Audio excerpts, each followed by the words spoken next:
When my parents told me they had a special project for me over the summer, I was honestly thrilled. After finishing college and struggling to find a job, I thought they finally trusted me with something meaningful. Dad said it was a chance to prove myself, and Mom smiled like she already knew the outcome. The project: renovating my late grandfather's old farmhouse on the outskirts of town. It sounded simple enough: repaint, fix the roof, handle a few broken windows. But when I arrived, the place looked like it hadn't been touched in decades. Mold, cracked walls, rats in the attic. It was practically falling apart. Still, I told myself this was my chance to show them I wasn't the lazy dreamer they always called me. For weeks I worked alone. Every morning I'd wake up covered in dust, my hands blistered, paint on my face, but I pushed through. I called home often, updating them about progress. How I was restoring the porch, cleaning the yard, replacing the windows. They'd respond with vague comments like, "Good, keep busy," or "At least you're doing something useful." By the second month, I started to realize something was off. They never came to visit, not once. Whenever I asked if I'd get paid or what the plan was once it was done, they dodged the question. "We'll talk about it later," Dad said every time. Still, I didn't stop. I even spent my own savings buying materials because I wanted them to be proud.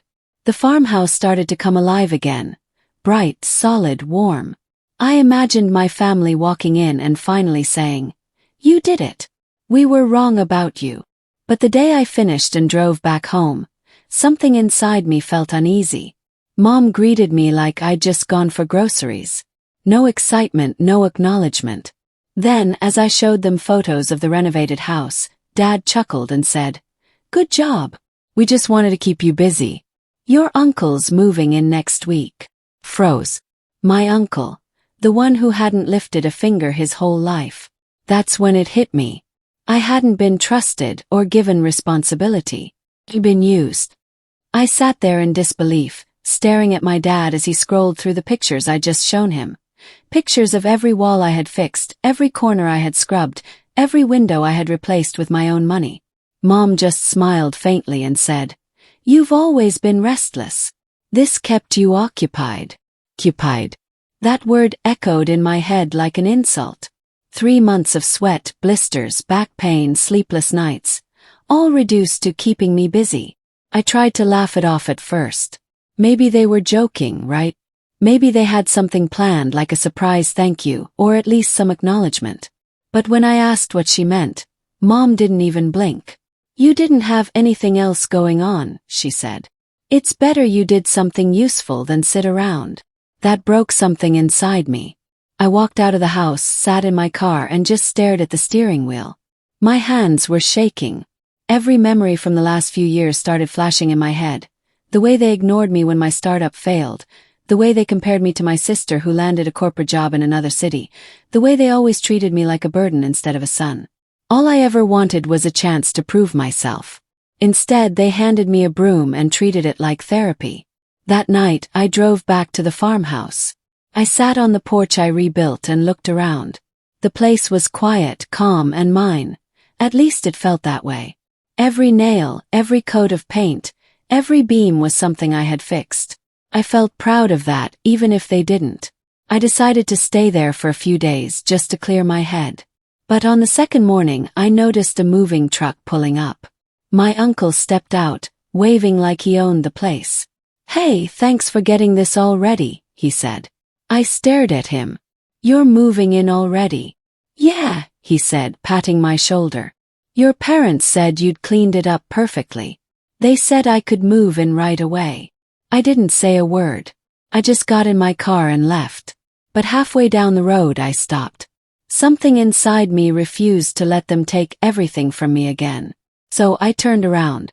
When I got back, my uncle was inside, unpacking his stuff. I calmly told him, "You need to leave." He laughed, thinking I was joking. But when I showed him the receipts, the renovation bills, and the bank transfers from my account, he stopped laughing. "I paid for everything," I told him. "And I have every right to stay here until I'm reimbursed." He called my parents immediately, and within an hour I got a call from Dad. His tone was angry, not apologetic. "You're making a fool of yourself," he barked. "That house isn't yours. You were doing family work." "Family work?" I asked quietly. "Family doesn't trick each other into free labor." He went silent. Then he hung up. For the next few days, no one reached out. I stayed in that house alone, sleeping on the couch, listening to the wind at night. It felt peaceful, but it also felt like the beginning of something new. A week later, I got a letter in the mail. It was from my mom. She didn't apologize. Instead, she wrote, "We only wanted to help you stay productive. You've always struggled to commit to something.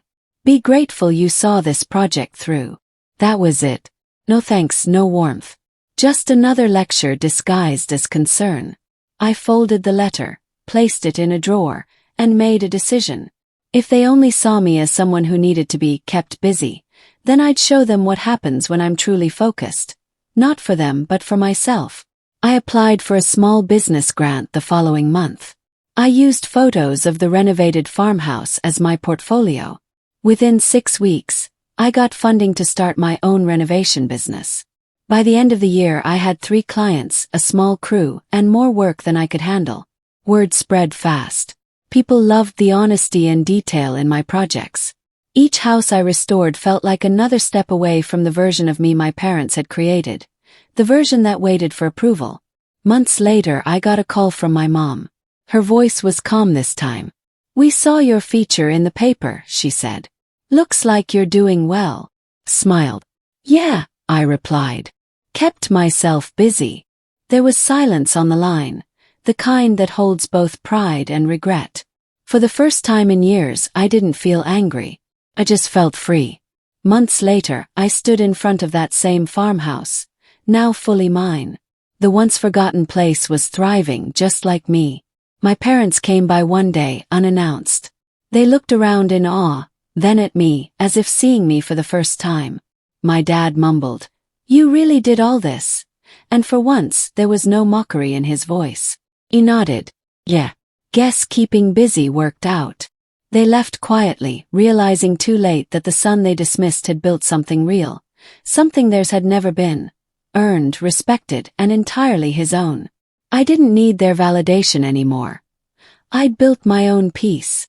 If you've ever been underestimated, remember, silence and success are the sharpest replies. Don't waste energy proving your worth to those who never saw it. Build, grow, and let your results speak louder than their words.